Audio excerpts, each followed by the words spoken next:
everyone to another edition of Genevision Media Let's Talk interviews.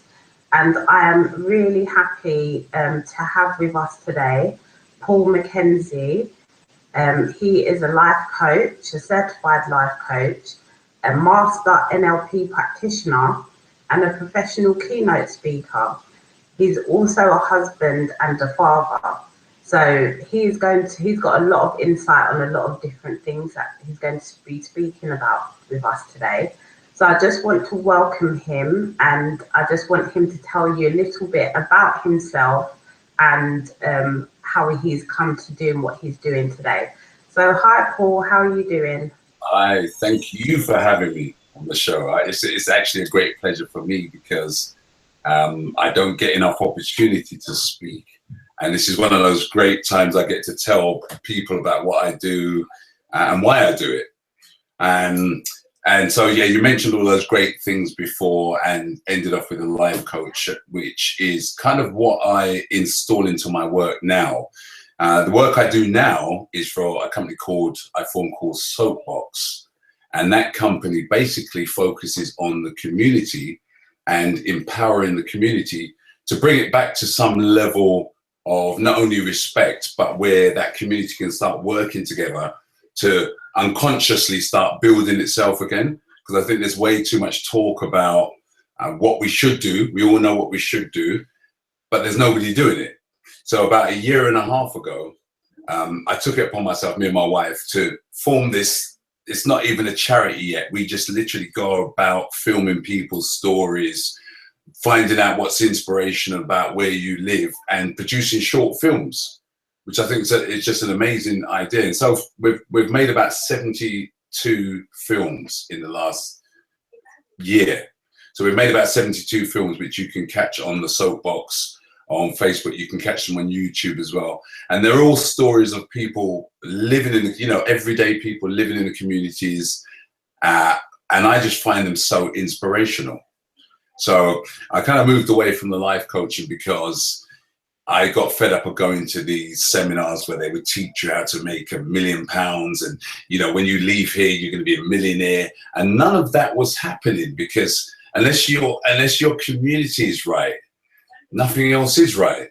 Unless you can love the people that live around you, what's the point in having money and moving away to somewhere where you're not even comfortable? So I decided to go on this quest where I would meet the echelon, the top people in the community. I'd literally target them and ask them to contribute to this platform.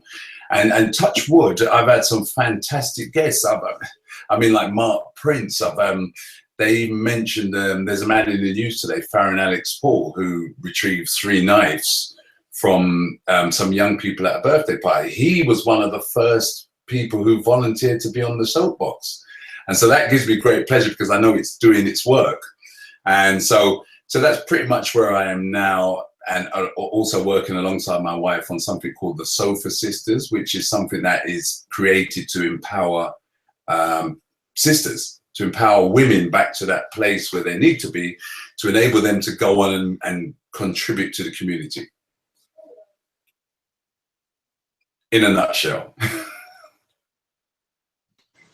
That's brilliant, and it's good that you've kind of covered a lot of things that you're doing in what you're speaking about, especially with the Soapbox. Because I've been subscribed to the Soapbox. I don't know if it's been running for about a year. You said 1.5 years? Yeah, I think it's just a year. I keep saying 1.5 years because time's flying so quickly because I'm meeting so many people. But I actually think it's just a year. Probably just a year. Oh, wow, a year. Probably 12 months. Wow, it's been running for a year. So, and I mean, like some of the stories and the people that you've had on your Soapbox, I mean, I've been in tears, I've been laughing, I've got information, I've been inspired. Do you know what I mean? There's just so much things that is going on. And you just cover so many different subjects and they're so pertinent to the community right now. And, the fact that I think it's so important that you can pick out people that are actually, making those small changes, making a big impact. Yeah, because we overlook them. We keep looking for these big organizations that for some reason don't quite get around to us. And so what I decided to do is one of the best soapboxes we did was a shop in Lewisham where these Asian shopkeepers were trying to push her out of business, and they gave her 6 months. So I went down there, wrote the story on that, published, put it on the soapbox. And you know, one of my greatest testimonies is that I spoke to her the other day, and she's now opened another store for the support of the Black community, which I think that's testament in itself that it does work. And so what I've realized that actually does work is when we stop talking and just do. You know, so if I'm gonna invest time to make a video, to go down and do a story on somebody, I'm gonna just do it. And I'm not going to ask anybody's permission apart from the person that's in the film. I'm not going to ask anybody's permission. I don't care if I step on anybody's toes, because that's the whole point. When it hurts, it means it's true. And so I go down there and film it, put the story out, and then direct the community to that cause. And that seems that it works really well. And it's inspired so many other people to go on and actually do the same thing themselves in terms of raising awareness in the community. That's brilliant. I think you are actually one of my inspirations for why I'm doing this. I'm not even going to lie to you, because you know I see a lot of like negative stuff on the internet, especially with like Facebook Live and YouTube Live. You know, it's always, you know, someone getting shot or someone getting killed or someone craziness going on. And I thought, come on, we need to get a balance on this now. Like, we've got all this technology at our disposal. Let's, you know, use it for something more positive. So why not bring on people that are, you know, doing amazing things, and actually we can actually learn something. And you know, I've learned so much. I'm just information at the moment, and I'm so happy that I've taken the time out to even cultivate my social media and stuff like that, so that everything on my timeline is, you know, positive things and good conversations. See, what people don't realize is that your timeline is your personal history. And so what you share on your timeline today is going to become who you are. And this is what people don't realize. So when they flippantly put things on their timeline that has no relevance to change, I hate when it's not relevant to change and it serves only to keep you in the same place. Then you've got to understand that that's exactly, you're perpetuating your own demise. So 10, 20 years when you check your timeline, you've got nothing but girls dancing, men fighting, this and that, naked pictures. It's not going to be me. When you check my timeline, you can check my timeline at any point during the last 18 months. In fact, when I started Facebook, and you will not see anything on there that's not going to empower you. You know, every day I do a quote. Yeah, every day I do a quote. And even though I know, because I know the nature of the timeline, I know that information passes past your eyes and you either interact or you don't. That's the way it works. And so I make sure I put something up there that's going to pass by your eye. And whether or not you interact, you may take something, there may be a nugget in there somewhere, you may take that with you. But I know that in terms of life coaching, I've done my work for the day. And so that's the motivation behind those inspirational quotes. And I do a lot of them. I work very hard. And you get a lot of interaction as well. Yeah. I mean, sometimes I create pain, you know, because I think pain is what jerks people into reaction. So you say something off the cuff and you notice that there's a world of people there within minutes. Whereas if you say something really, really positive, like, for example, if I said, you know, thank God we're alive today, go outside, you can be as successful as you want, you probably get about 3 likes. But you say something controversial, and you say it the way I say it, in a question, and then you notice that all over the globe, there's an interaction happening, and it's the most wonderful thing to see a topic being discussed on your timeline. and actually solutions being offered. And I think that's the amazing thing, is that there are actually solutions being offered. So you get people that come in, they're totally negative, and they actually leave having learned something. How empowering is that, to look back in terms of creating a history for yourself? How empowering is that to look back and see that? Or that your children can go on there in the future and actually glean some kind of motivation from it. Not that you have to even hide. I don't hide anything from my children, because they know anything I post is going to have a positive intent to it. So from time to time, I say to them, what do you think of that quote? They go, yeah, it's great. And they know that anything they see, if I'm on the screen, I don't have to hide anything. They know the nature of what I'm doing, and they know what my mission is. And I think that's important for parents to have that interaction with their children. You can't live this secret life where you're secretly doing these things, hoping that history won't repeat itself, because your timeline is going to haunt you in the future. So that's kind of where I am with those quotes.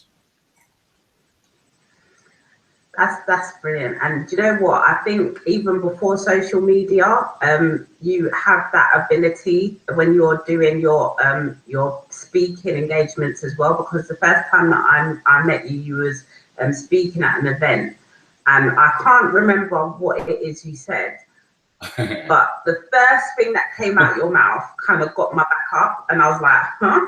Like, why is he coming off like that for? Like, it's just like, it just kind of, because everyone's like, oh guys, you got to be great, and you've got to believe in the law of attraction and this, that, and that, and whatever. And this guy just came out with something like totally crazy, and he's like just really down to earth.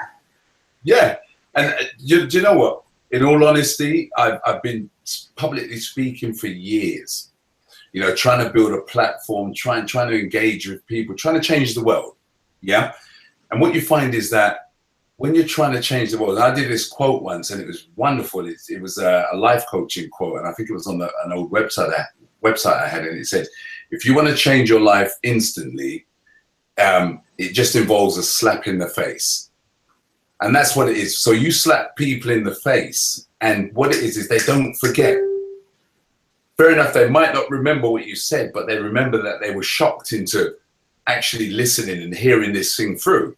And so that's kind of where I'm at now. So I've dropped the conventional life coaching, and I've gone for an approach that is kind of like a slap in the face.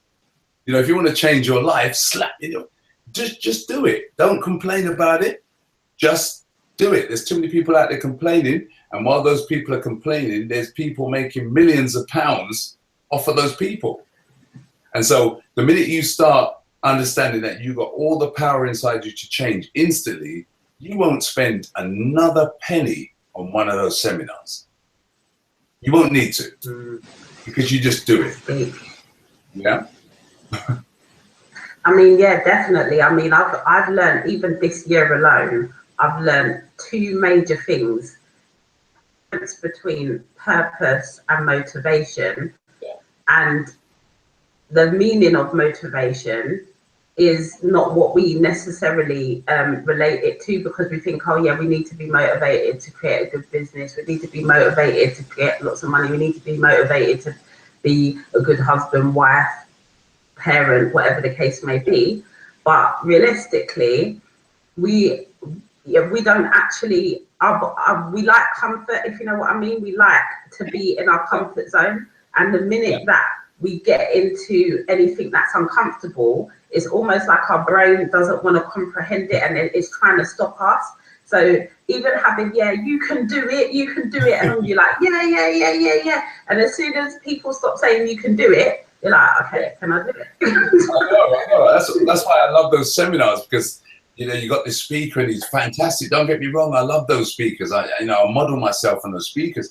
But there's this area where people engage and then they disengage just after they leave, because they realize that what they've just heard requires pain. And so when you've left and gone back into your comfort zone, it's really, really difficult to take on board those skills or those demands, unless you're willing to accept pain in your life. And most people leave those seminars and go, I'm going to go out, I'm going to make £1 million. 2017, I'm going to be a millionaire. Oh my God, you're not going to be able to stop me. You're not going to be able to stop me. And then you check back with them in March and they're like, oh my God, I'm just watching a movie, eating chocolate, nothing's working out for me. So they really did attempt it, right? And that's what it is. The comfort zone creeps in and then everything else goes back to sleep. And then you just continue the same as you were. And most of these coaches know that, which is why before you leave, they direct you to the table at the end to make a purchase. Go make a purchase, because I may not see you again, but go make a purchase of £1,500 because that's the whole point of you turning up here. And so with what I do, I tend to like to leave these gems, and they're half quiz, half motivation. So they're half quiz in the sense that you may understand where I'm coming from, or you may not. It's entirely up to you. And that's exactly what change is. You may want to change and require change, or you simply may not. And so we need to start understanding that some people are fit for success and some people are not. It's as simple as that. So if you're one of those people that can be honest with yourself and say, hey, I like watching movies and eating ice cream and, then be that person. Don't try and be the person that's going to get up off of that sofa, turn off the telly, in fact, kick the telly out the door, throw away the ice cream, and go out there and smack your chest like they do and say, I'm going to be the best at, because you're not putting in the action. So unless you're prepared to put in the action, nothing's going to change. And that's all. That's life coaching right there. I've just given you a whole life coaching manual. You don't attend another seminar. I've just given it to you free. You don't have to go to the back of the room. I've just told you. It's free. Change is free. It starts from within and works itself out. And so that's kind of where I'm at with that. Wanting the world to be a better place and doing my part in my community, in the little world that I have. I'm just doing my part. Yeah. Okay. So, well, really, your little world is really quite a big world, because where you're based there's a lot going on, and there's things happening every day. So we've heard about young people are getting stabbed and shot, and all these kinds of things. So yeah. How do you what is your view on what is happening, first of all, and how do you deal with the individuals that are stuck in these kind of situations, whether it be young people or old adults? That's a great question. That's one you prepared for me earlier, right? You prepared that question for me earlier. Now, the issue with young people at the moment, first of all, it's a two-pronged thing. First of all, I think it's over-amplified. Yeah? I think it's important to understand that the media is playing its part in perpetuating what's happening on the streets. And secondly, there is an aspect of it where the parents are being blamed for everything. So we're coming down on the parents. We're saying, parents, you need to watch your children. You need to watch your children. But the fact is, and statistically, most of those children that stab other children are from very balanced households. This is the thing that when the media is keeping away from people. They're from Christian households. They're from households where the child who went out and did the stabbing sat round the table for dinner. So those are the things that the media are not showing you. So when I work with young people, I tell them this, because I'm not going to hide anything from them. I tell them this. I tell them statistically, you're expected to do this because of the type of media you listen to, of the type of the popular culture that surrounds you. There's an expectation of you to do that. And what you're finding now is actually, if you find a child that is, how can I explain it? If you find a child that is not keen on going out, he's not keen on too many friends, he's not keen on popular culture, those children are labeled geeks now. So there's a pressure on young people to be part of this popular culture.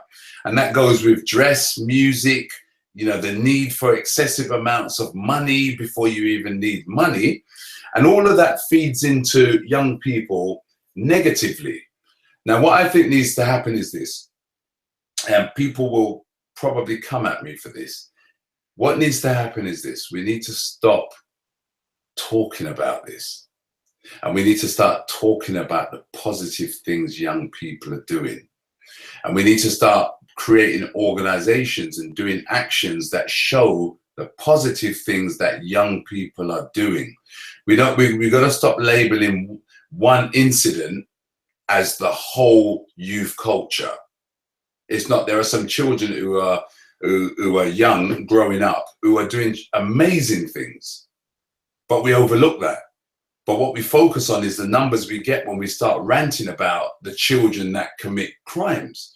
When I was growing up, children committed crime. In fact, when I was growing up, I was caught with a knife this big. And it happened, and we're going back years upon years. So what's changed is that the media now has the power to show it to you as it happens.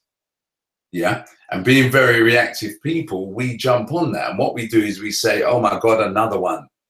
Oh my God, another one. But what about saying, oh my God, another young award-winning child? Oh my God, let's focus on another school with outstanding black boys in it, or outstanding pupils periodly in those schools. And I've walked into those schools and I've seen firsthand that 99.9% of those children have potential. But what we do as a society is we turn that potential against them. And we use popular culture to feed them some expectations that they got no choice. Most young people nowadays are operating from fear. Yeah? Fear of the unknown. They don't know whether or not they're going to be stabbed when they go out on the street, but they prefer not to. So what happens is they either interact on the streets with other young people who are fearful and carry knives for protection, or they don't even leave the house. You know, what we're not focused on is those children that don't leave the house who are one step away from depression. And those children are there because they don't want to engage outside, but there's no mechanisms outside for them to involve in anything else, because the media is telling them every time they turn on their phones or they watch the television that as a young person in this country, and in fact in the world, you need to be fearful of your life. So you tell me, where does a young person start on his motivational journey, on his aspirations, on his goals, with that fear that has not been dealt with? So most of the talks I do when I go into schools is based around that.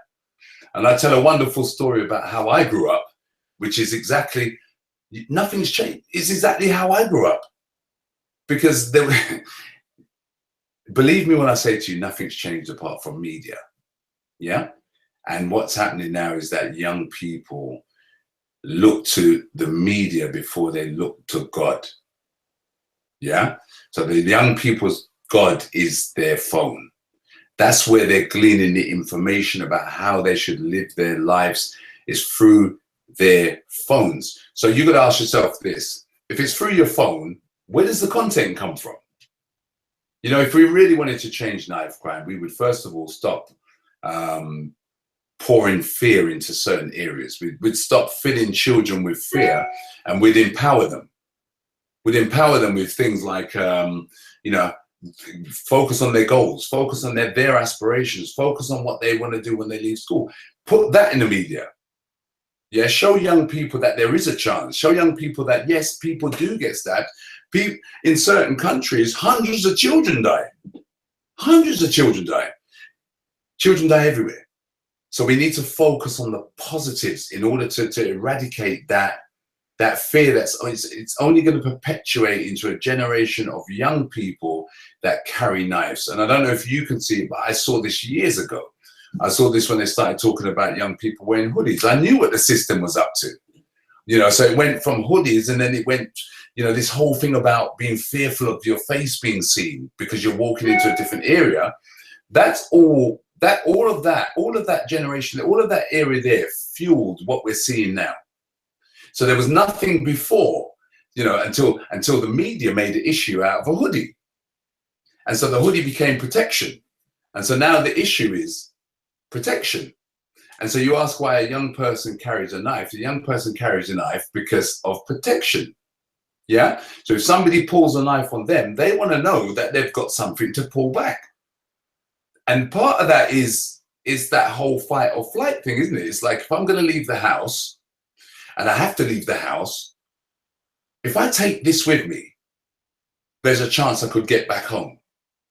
Rather than leaving without it and knowing that somewhere down the street, you may bump into 12 or 13 young people who want your phone, or they just caught you on the wrong bus, caught you in the wrong area, caught you in the wrong chicken shop. It seems to be the thing now as well. And all of a sudden your life's in danger. How did it get there? Society just doesn't become that unless there's a root cause. And so we need to look into the root cause of it. Stop blaming parents. Parents are doing a wonderful job. You know, you got a lot of single parents who are doing 2 roles. They're doing wonderful jobs. They can only do what they can do. When your child leaves the house, you got to engage and find out what your child's life is about outside the house. Don't only be concerned when they get home, you go, phew, they made it home. Be concerned outside. Does that make sense? Be concerned what your child is doing or your child's values outside. And I've always said this, and I say this all the time, that if you immerse your child in love, your child will find it very difficult to take another life. Immerse them in love. Don't just sit them in front of the PlayStation. Don't just give them a smartphone so you can get on with your own posting. Yeah. Immerse them with love. Find out what they're about. Take an interest in their lives. And then you will notice that they'll change their whole value system. And what we're looking at now is we're not looking at an epidemic of violence. We're looking at an epidemic of bad values. That's what we're looking at. Young people with wrong values. Values that they, you know, Little Wayne has given them these values. Little Wayne's already a trillionaire. You're nowhere near this man, but yet you share the same values. This is the problem with society now. And so as a parent, you need to work on your child's values. Those can be installed unconsciously. You know that, and I know that. Install them unconsciously. None of my sons can leave my house and commit a crime without calling me first. It's as simple as that. Without calling me first. And which mean that crime ain't taking place, if that makes sense. That ain't taking place. Yeah. Because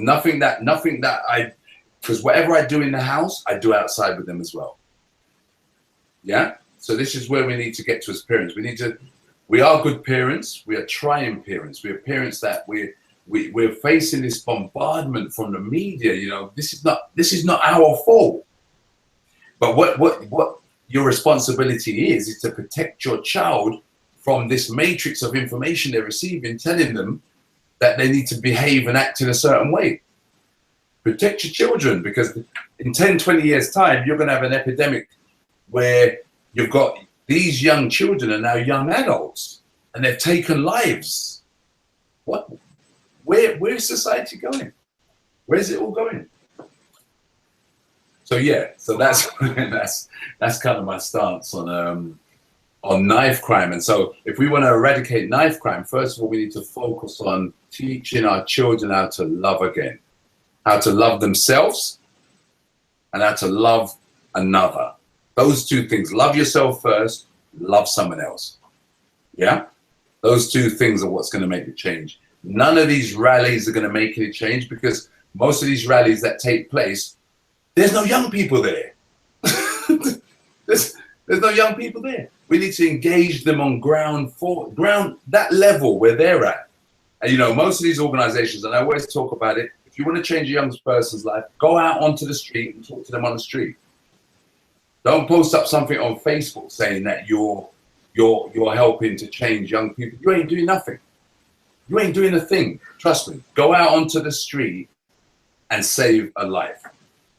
That's where the action is. And that's how you change your community, because then they know there's somebody in the community that, you know, because most young people will be, oh my God, there's that annoying man. There's that annoying man. He's always talking to us about good things and how to love ourselves and how to do these things. He's so annoying that, you know what? We're going to do it. That's how annoying he is, because he's not stopping, because he sees potential in us. So you know what? Let's change and show him. And I've done this work with so many young people. I've worked in so many schools where I've met these young boys, again, as young men. And the majority of the ones I've worked with have gone on to do jobs which are pretty similar to what I do. They mentor, they work with youth organizations, and they're the most beautiful people you could ever meet, because knowing them in primary school through to secondary school, and now all of a sudden they want to take you to buy you a coffee to tell you how you enhance their lives. That's the most beautiful thing. And so when people talk about young people haven't got potential, young people have got potential. You just got to stop talking about it as if they haven't. That's all. Simple. Start pointing out the positives and drop the negatives. If you want to post up something about saving a life, post up something that teaches young people how to love again. That's it. And stop mentioning knife. Because every time you mention a knife, you're creating a platform where a young person's going to go and pick one up. It's as simple as that. Wow. You know what? Your answer has totally threw me.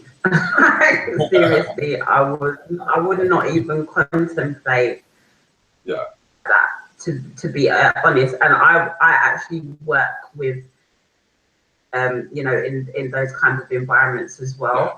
And I have to be honest, moved out of London. There was a number of reasons why I moved out of London, but one of the main reasons why I moved out of London is because I kind of was taken up by the fear of what was happening and raising boys. Yeah. I just could not see myself being in a situation of being one of those mothers to lose a child. Do you know what I mean? So I said, do you know what? I'm going to take myself out of that situation. Yeah, yeah. You're very right, because I come out of London. Yeah, we may not be around an environment that we're necessarily dealing with knives and things like that, but it doesn't mean to say that there's still not the same issues. And one of the things that and one of the things that it definitely taught me is moving away from London.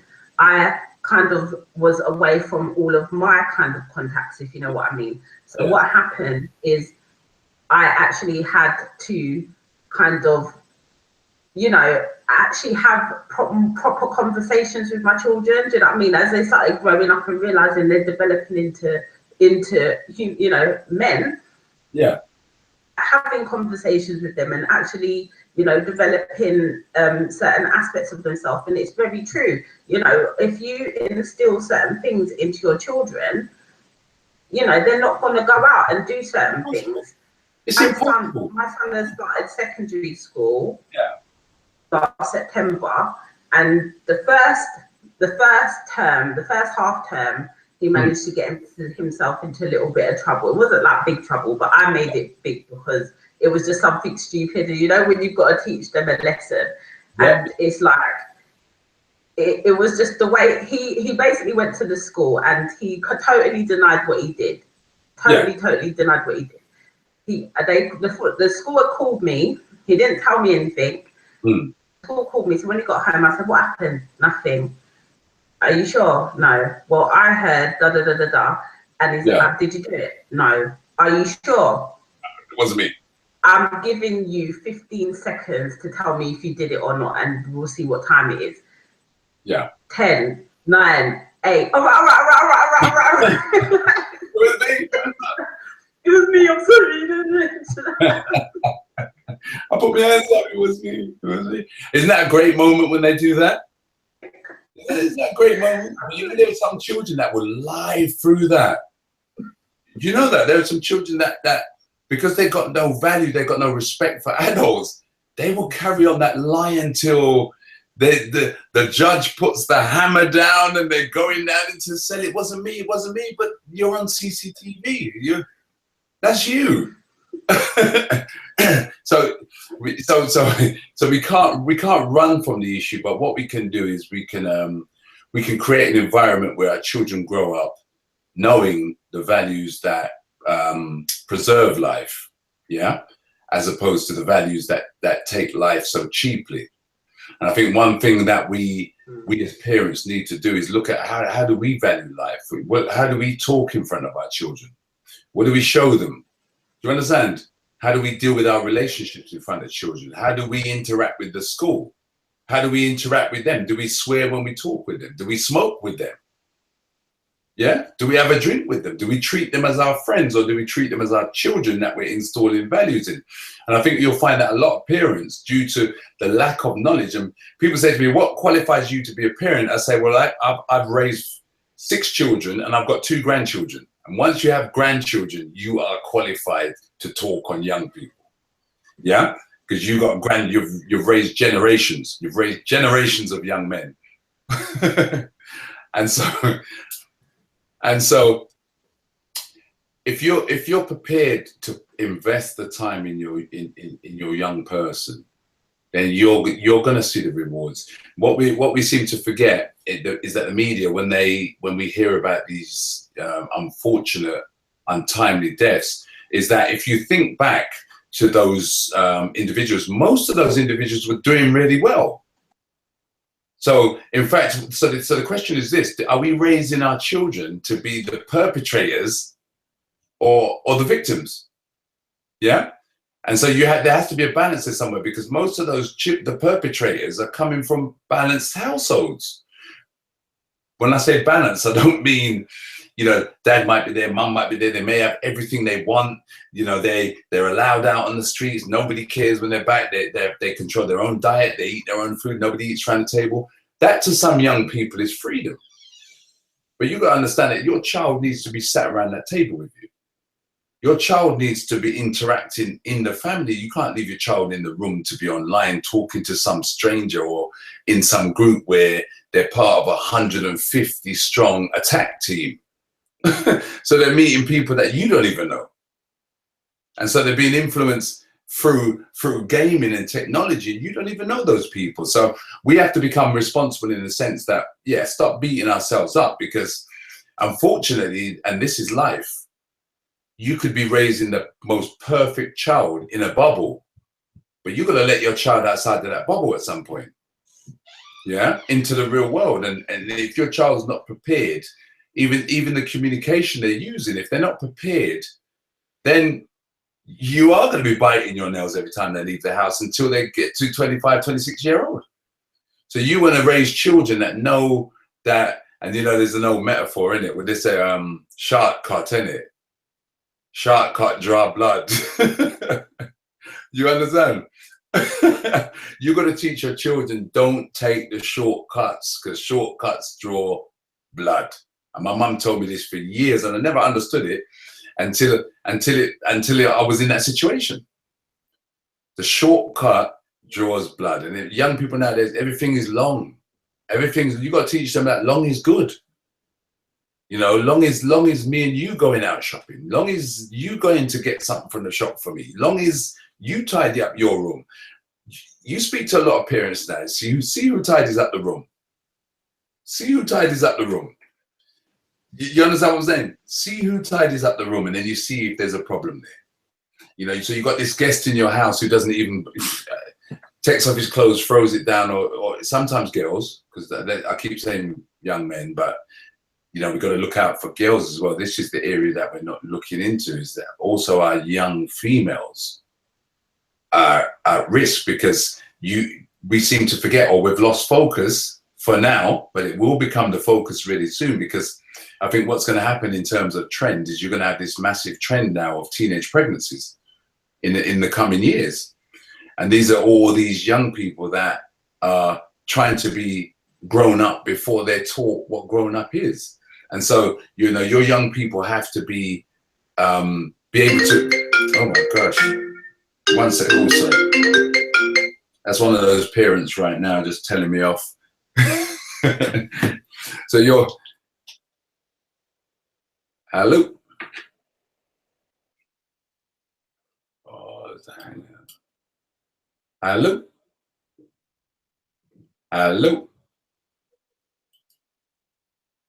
Hello?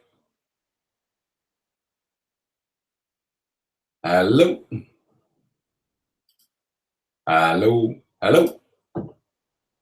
Hello?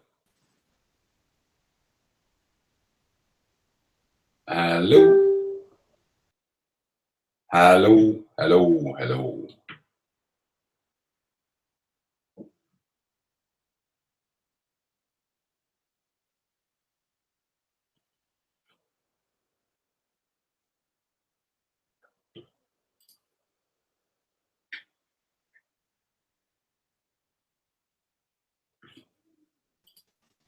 Hello.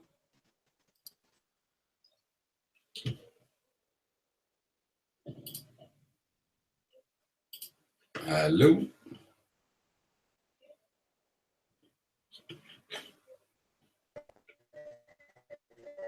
Sorry. Hello. I think I'm lost. Hi, sorry about that. For some reason, the phone tripped everything out.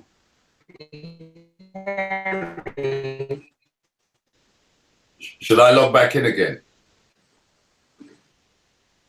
Can you hear me? I can hear you. I can't see you.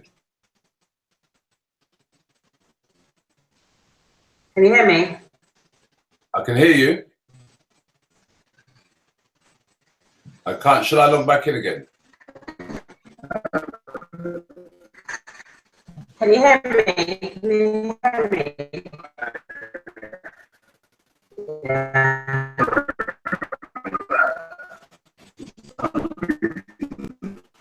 Hello. Hello. Hello.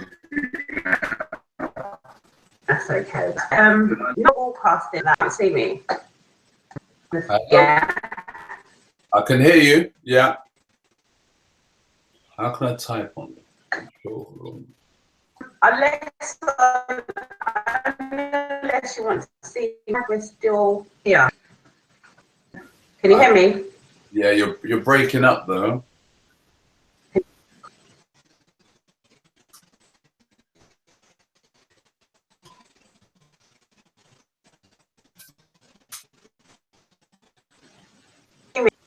On the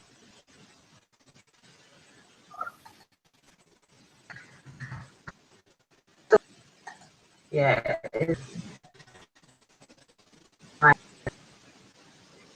Can you hear me? Is that better?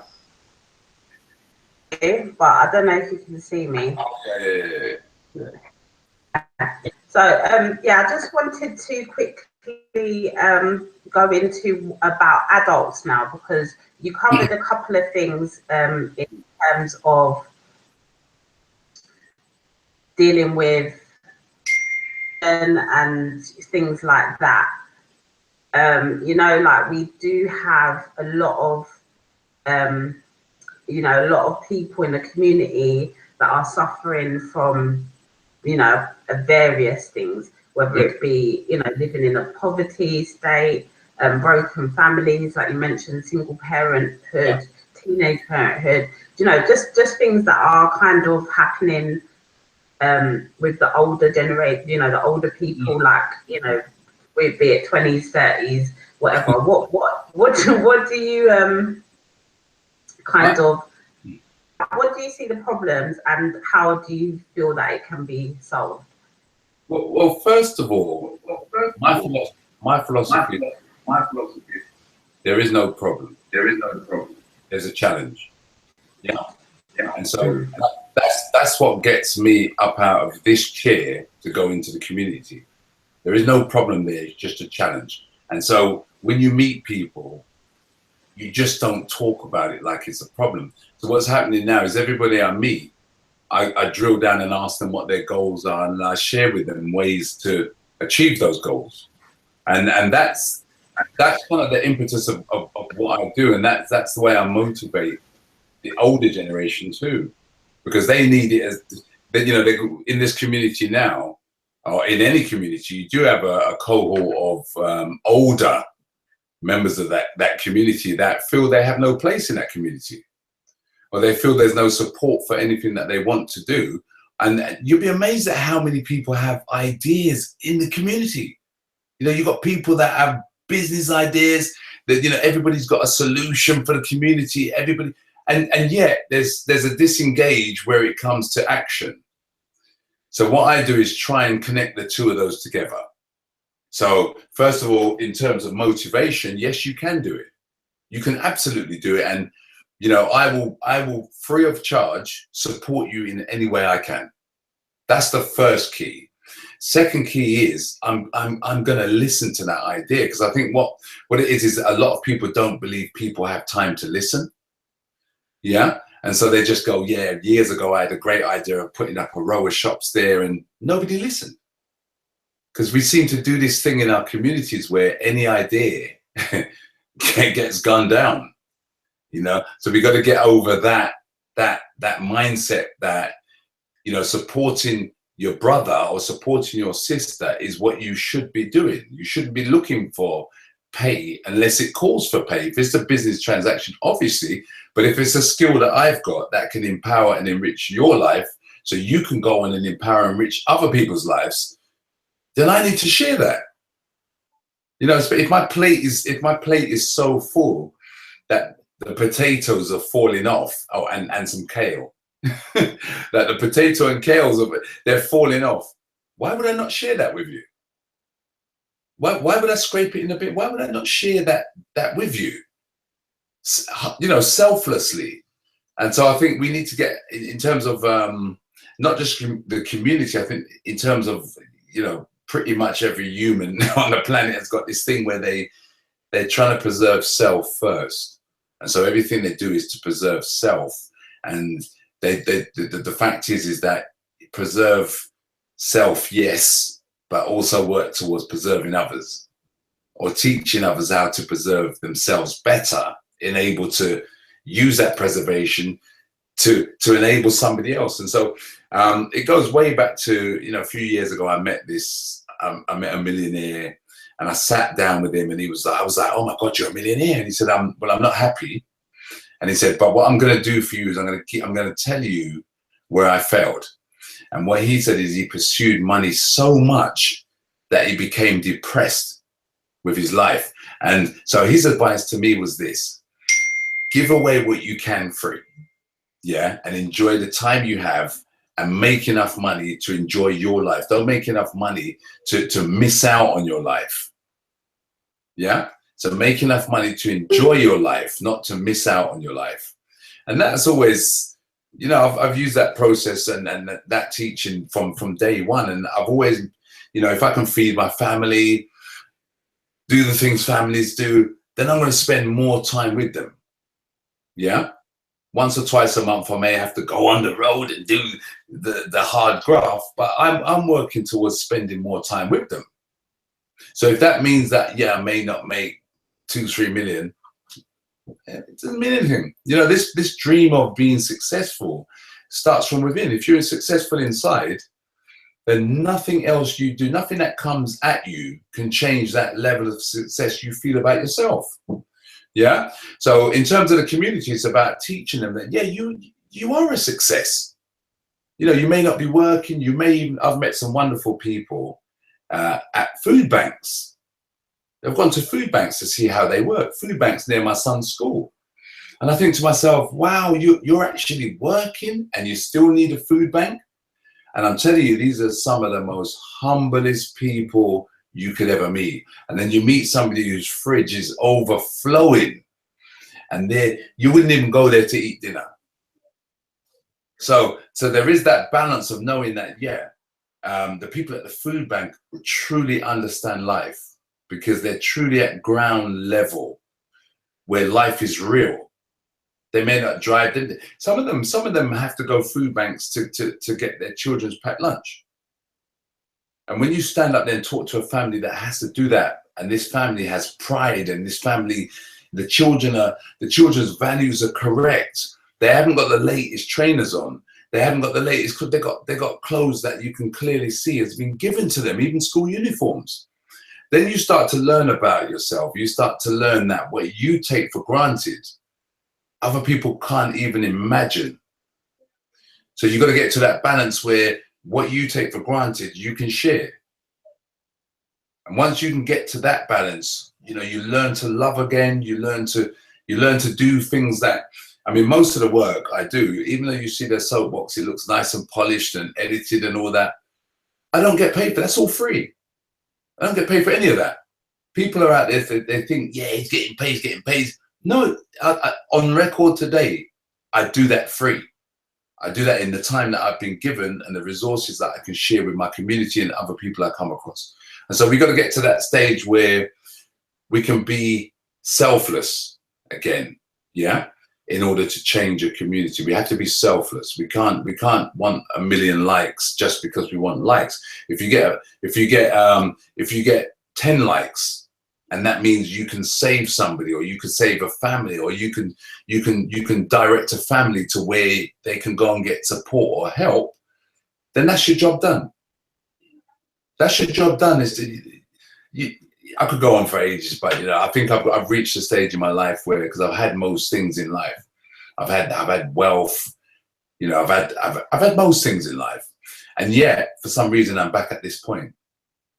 And at this point I'm at now in my life is where I'm most happiest, if that makes sense. So I've done all the other things, I've had everything, I've done this, and I'm back to a point where I say, you know what? I'm good. Yeah, and I'm good and I'm going to help you because I feel great about helping you. Not because I'm going to turn around one day, knock your door and say, you owe me. Maybe one day you can knock my door to check how I am. That's the difference. Yeah, so you're supposed to give, knowing that one day somebody may check in on you when you most need them, just to see how you are. And so that's why when I walk down, like my community, people go, how are you doing now? You've done a wonderful job on this video. And I used to say to them, did it help you? Yeah, good. If you know anybody else, let me know. Yeah, and it's as simple as that. And so that's kind of where I'm at with the community. Community is a bit stubborn because of its conditioning, because it's been taught to survive on its own. You survive on your own. It's up to you. You survive. And where we need to get in terms of the adults, the grown people in the community is we need to erase all of that mentality and take it back to when, me coming home from work and seeing my friend's children or a friend of a friend's children would mean that I had the authority to go and talk to those children. Yeah. And that's where the community needs to get to. And at that point, I'm talking about people are selfless. I would spend time talking to young people, not worry about, they could kill themselves over there. I need to get home to my one. No, take a vested interest in, why are those children standing over there? Why are they there? Why are they there? Why stand outside a chicken shop? Stand outside a chicken shop and tell them what's in the chicken. Tell them. Did you know that chicken you're eating is full of steroids? What does that cost to do that? It didn't cost anything but time. Get rid of the chicken. I'm down to getting rid of the chicken. Get rid of that steroid chicken, man. That's where the children are flipped out, is that steroid chicken. So even down to diets, they've got to be responsible for our young, because if your child, I don't know, this might sound a bit funny, but if your child had the perfect diet, it'd be very difficult for them to be violent. Because, they feel... what? I think 100%, because I know I've witnessed it myself. Yeah. I've gone from, eating a whole heap of rubbish with my children and then taking out certain things out of their diet and just seeing a total change. Boom. It's a joke. It's not. I couldn't. Else that I could attribute that to it. It's crazy. It's and crazy. When I realised that, I was like, oh my goodness. Doing more research into the food and stuff, I was like, what are we doing? We're literally killing ourselves. Do you know what I mean? Wiki, you're worried about knife crime on the streets. You're not worried about the food you're shoveling in your child's mouth. Do you understand? We're killing ourselves. We're killing ourselves quicker by what we eat than people murdering on the street, isn't it?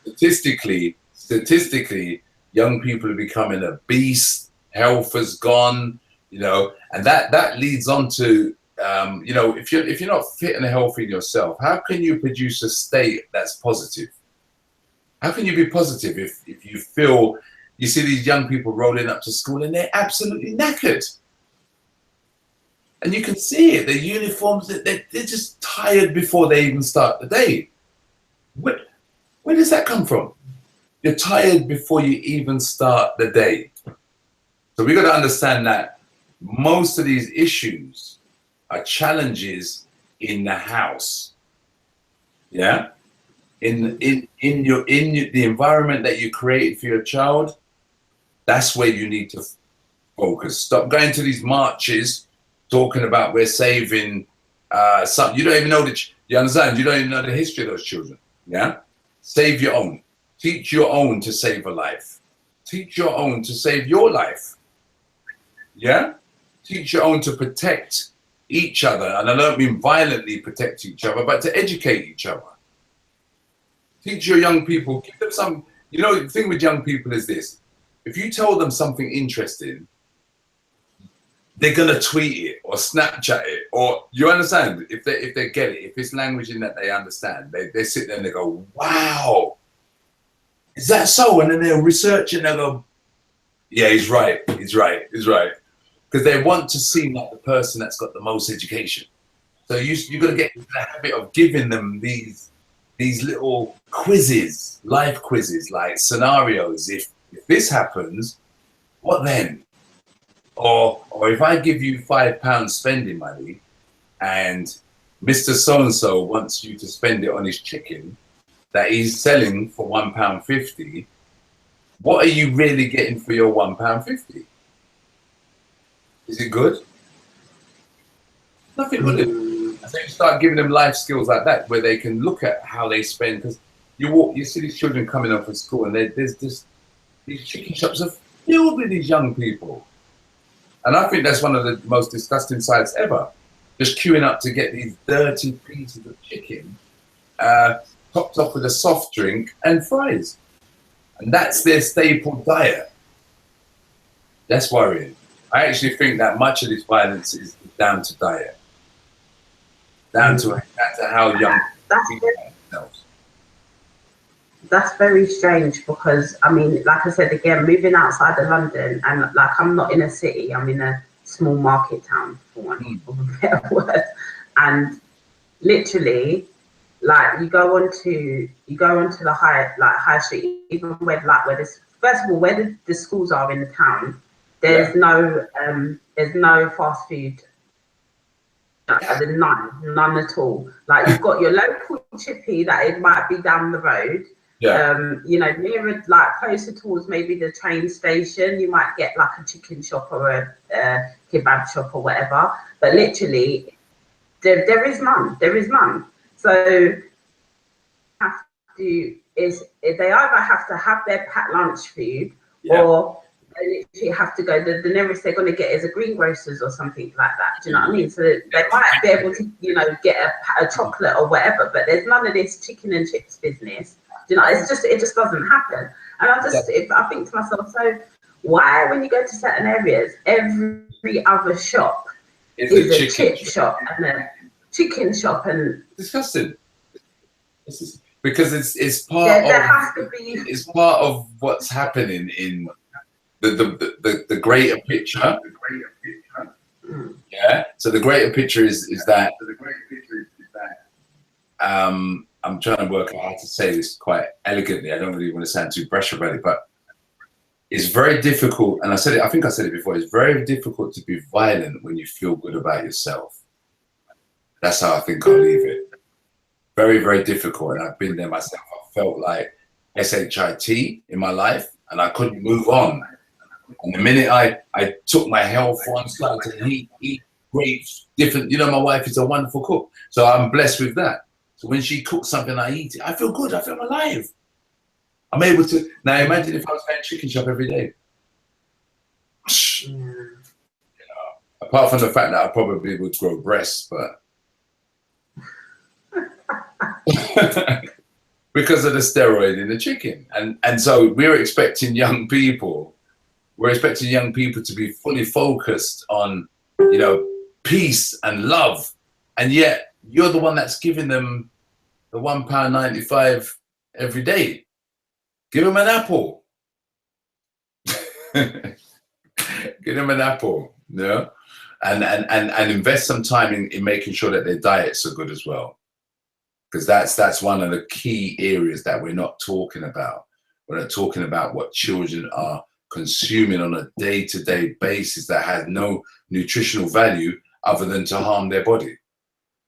Yeah. And so that level of aggression that you're seeing from even primary school children who are eating food like this, or who have no proper diet, you've got to start asking yourself, how are they?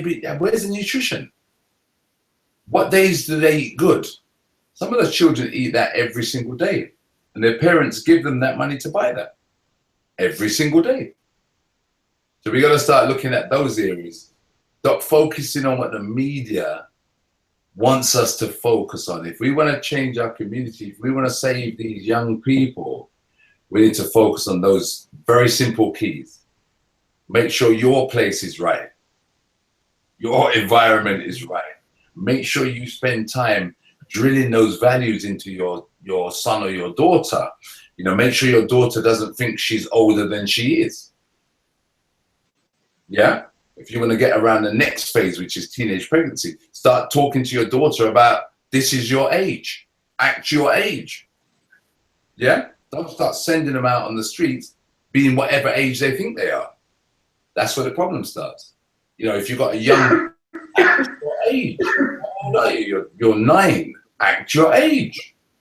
So you don't engage in activity other than 9-year-old activity with them. It's as simple as that. So you start giving them these values that they build on, and then what happens is like I keep saying, once your child can love, your child can't kill. Your child can't kill no more. Yeah? Even children out there now with knives looking for love. Yeah? And they need to find that soon because, you know, time might be running out for them. So they need to find that soon. And so what I say to the parents is this: focus on showing your child what love is. This is love. Yeah. Not everything else is an illusion until you find love, until you love yourself, love your family, love your friends, love your school, love your life. Then you see how hard it is for that child to pick up a knife. It's not going to happen. Wow.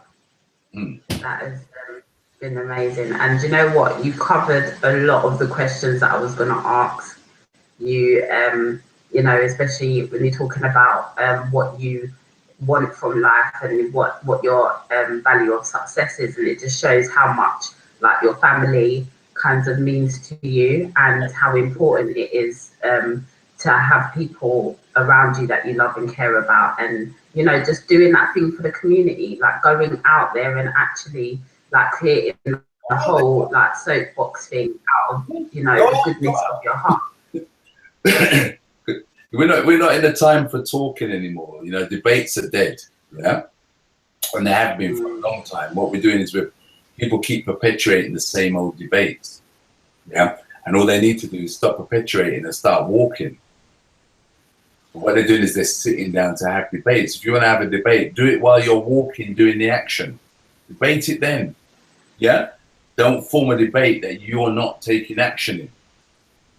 That's as simple as it gets. It can't be much simpler than that. So anybody listening who wants to know how to change a community or wants to know how to contribute to their local community or young people that they know, start doing the action. It's as simple as that. Get up. Stop talking, start walking. The walking's hard, but there's rewards there. You know, and those rewards are that you're able to see young people in your community that perhaps you've even saved their lives. Just that one conversation. Just that one conversation could save their lives. So that's something that we need to focus on. As for the older people in the community, engage in the same conversation. You know, empower. Tell them that they can do it. You know, you're never too old to start anything. I'm testament to that. You're never ever too old to start something new.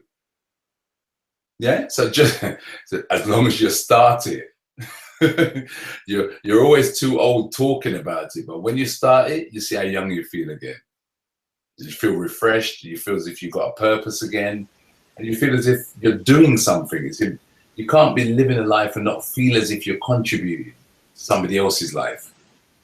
You have to be a contributor. You can't just be taking. You have to give, and then you receive. And then what you receive is so blessed that you can't even believe it.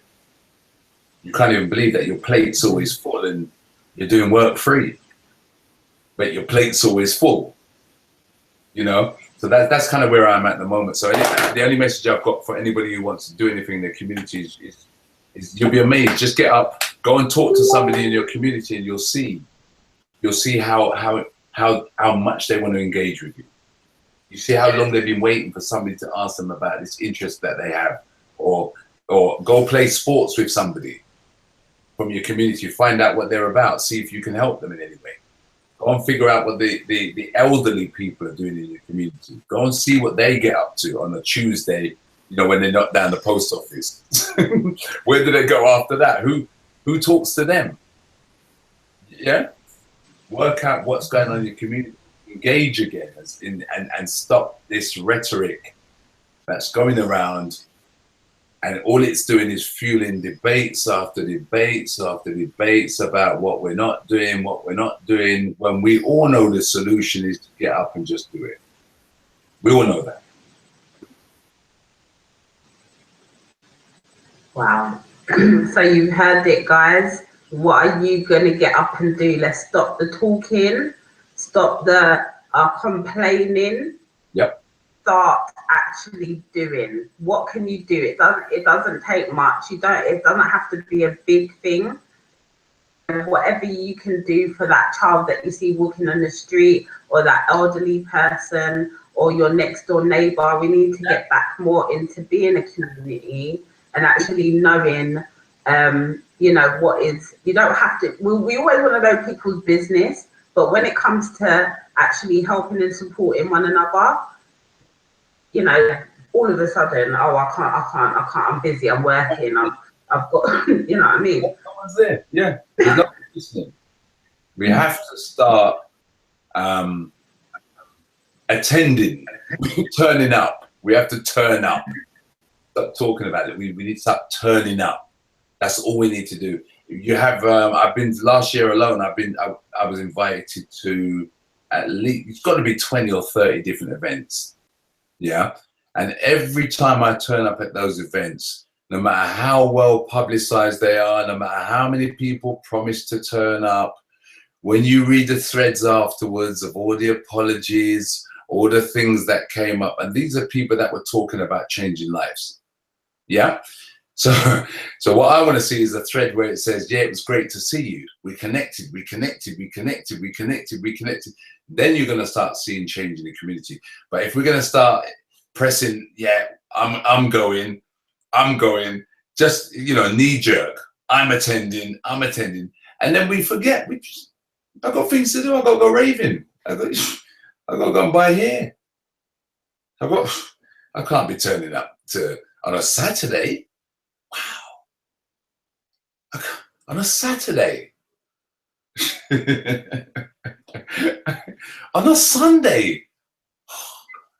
Heavens, no. On Monday night. No, that's EastEnders night. Monday's night, EastEnders night, right? I can't be turning up on EastEnders night because Phil Mitchell is not well. You know what I mean? We know more about Phil Mitchell's illness than we know about the illness our neighbor has. Imagine that. We know more about Phil Mitchell's illness than we do about somebody who's actually real, somebody that needs help. Wow. We got to change the way we do our things. I turn up to all those things all the time, and sometimes it's just me and the organizer. Wow. But we have a great conversation. And then we exchange numbers, and then I'll probably get into on the soapbox to talk about. But the fact is, it just shows you in terms of ratio that if I was to stick something up right now saying, I've got a great venue, let's come down and let's get some solutions for these knife crimes. Let's get these solutions today. Let's do it now. It's Saturday at 12 o'clock. Like, oh my God, Saturday. Jeez. Can't you do it Sunday? Do you understand? In their Monday club, or what about Thursday after? Or I'm on Netflix. I can't make it. Yeah, but we have to start turning up, and we have to start supporting each other. And just very lastly, what we have to stop doing is thinking that this nugget that we've been given is just for us. Yeah, you got to share what you have. You got to share your resources. That's how it works. You got to be selfless enough to say, look, I've been given 2 nuggets. Somebody's given me 2 business cards. You take one. Yeah, we have to start getting into that mentality where we can share what we have. Yeah, we can turn up to an event to support an event because we got free time, and we know that numbers make the difference. You know, and yet, so we haven't reached that stage yet. So we need to reach the stage where we just selflessly turn up and support, and not expect there to be rice and peas and chicken, and some music afterwards, and a fashion show, and a game of football. What else could there be? A barbecue going on in the background. Turn up, just turn up. There ain't no food there, just turn up. No food. Food days are done. Food days are done. Stop turning up. Hard times, people can't have the food. Oh my goodness. You know what? I was just thinking that's maybe what we need to do. Tell people there's a rave happening, and then that's when you put on the presentation. Oh my God. But then if you want to have a riot, then you do that. If you want to riot, that's what you do. But or I'm gonna do a flyer that says, come and support your local community. There's no drinks, there's no food, and there's no music. See who turns up. See who turns up. Me and the organizer. Me and the organizer. Oh, sorry, and my wife. Me, my wife, and the organizer. That's it. So Wow. we have to get to the stage where we turn up. Because just briefly, and I know because I'm gonna head off soon.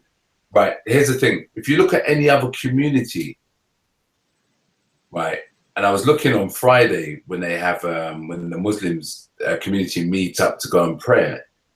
Wow, that's solidarity. It's just an amazing sight.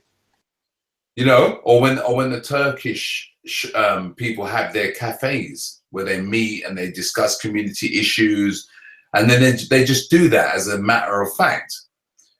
And yet we can't even do that. I was looking the other day through the whole of Google to try and find out, is there any black cafes where we can go and meet as men? And no, there isn't, is there? Barbershop? Well, we're getting ready to go out. It's crazy. Oh, Hairdressers, we talking to hairdressers.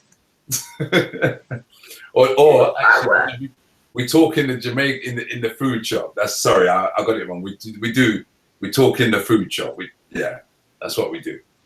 Yeah, that's what we do. But yeah, so that's it. That's really all I have. Yeah. Brilliant. But it's been amazing having you with us today, Paul. Seriously, like you just got such a way with putting things. Like you've made me laugh. You've made me think. Like you've opened up my eyes to things that I never even considered. Yeah. Seriously, it's a pleasure to have you on. So the last thing that I've just got to say to you is, one, how can we support you? What is there any way, if anyone wanted to get in contact with you, they could, in terms of what you're doing, or necessarily getting some kind of help or support or some of your services?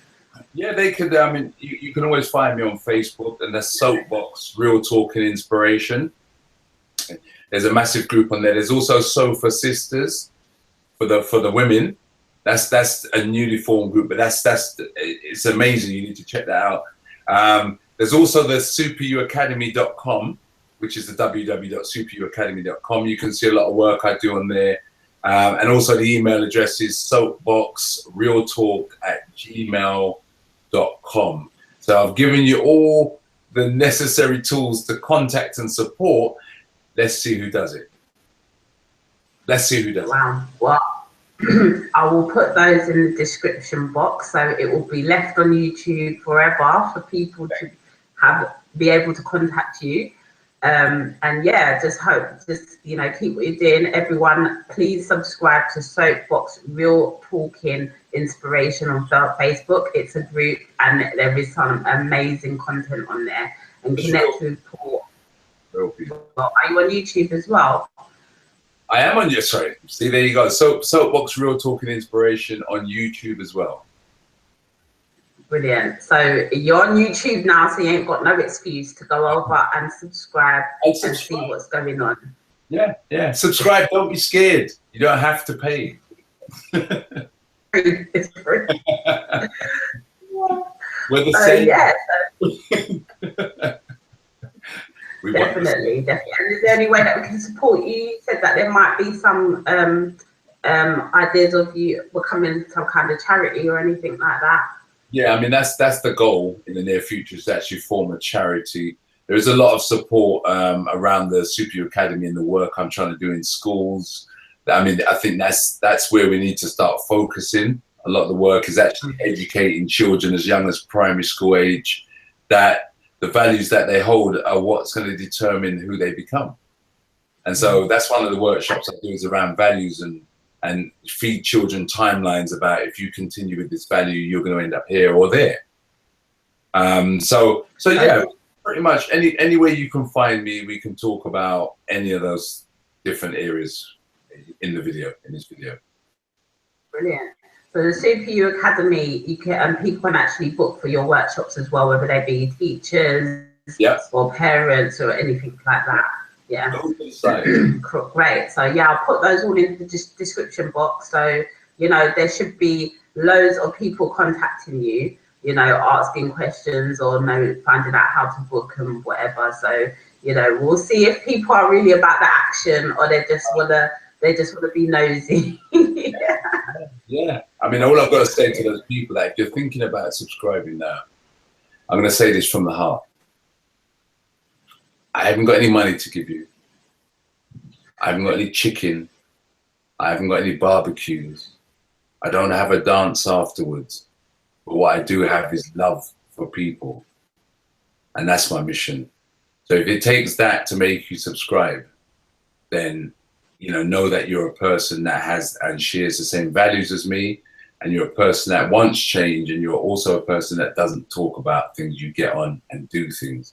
So that's kind of my appeal to you, to get involved, find out what it's all about. It's not about me, it's about people's lives. Find out what those people are about. Find out what you can do. Also, you might know somebody who has a story that needs to go on there, or something interesting that you could help. You could help them. You could support them by putting them in contact with us.